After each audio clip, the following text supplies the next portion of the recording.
1945 आज़ादी की आखिरी जंग।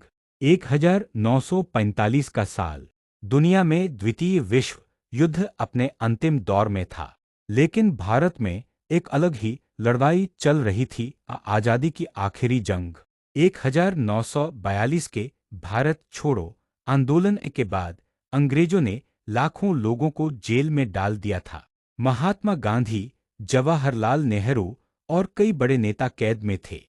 देश में एक तरह की शांति थी, लेकिन यह शांति तूफान से पहले की खामोशी थी। युद्ध का अंत और उम्मीद की शुरुआत। 1945 में जब विश्व युद्ध खत्म होने लगा, तो अंग्रेजों की ताकत कमजोर पड़ने लगी। ब्रिटेन खुद आर्थिक और सैन्य रूप से कमजोर हो चुका था। भारत के लोगों को अब उम्मीद दिखने लगी। अब आजादी दूर नहीं। जेलों में बंद नेताओं को धीरे धीरे रिहा किया जाने लगा। लोग फिर से सड़कों पर आने लगे, नारे गूंजने लगे, अंग्रेजों भारत छोड़ो, इंकलाब जिंदाबाद, नेताजी सुभाष चंद्र बोस और INA। इस साल एक और नाम हर दिल में था, नेताजी सुभाष चंद्र बोस। उन्होंने आज़ाद हिंद फौज इन्हें बनाई थी, जो अंग्रेजों के खिलाफ लड़ रही थी। हालांकि 1945 में खबर आई कि नेताजी का विमान दुर्घटनाग्रस्त हो गया और उनकी मौत हो गई। ये खबर सुनकर पूरे भारत में शोक की लहर दौड़ गई, लेकिन लोगों का हौसला टूटा नहीं, बल्कि और मजबूत हो गया।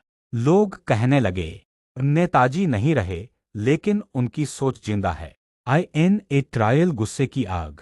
1945 में अंग्रेजों ने INA के सैनिकों पर मुकदमे चलाने शुरू किए। दिल्ली के लाल किले में ये ट्रायल हुआ। जिन सैनिकों ने देश के लिए लड़ाई लड़ी, उन्हें एक गद्दार कहा गया।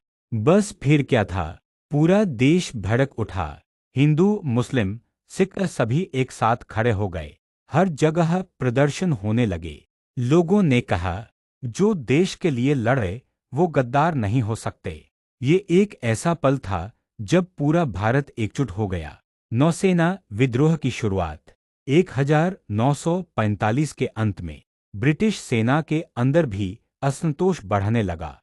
भारतीय सैनिकों को कम वेतन, खराब खाना और भेदभाव मिल रहा था। इसका असर 1946 में दिखा, लेकिन इसकी चिंगारी 1945 में ही लग चुकी थी। अब सिर्फ आम जनता ही नहीं, बल्कि सेना भी अंग्रेजों के खिलाफ सोचने लगी थी। आजादी अब बस एक कदम दूर। 1945 के अंत तक एक बात साफ हो गई थी, अंग्रेज अब ज्यादा समय तक भारत पर राज नहीं कर सकते।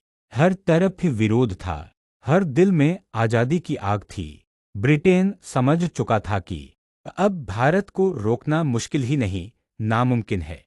कहानी का संदेश।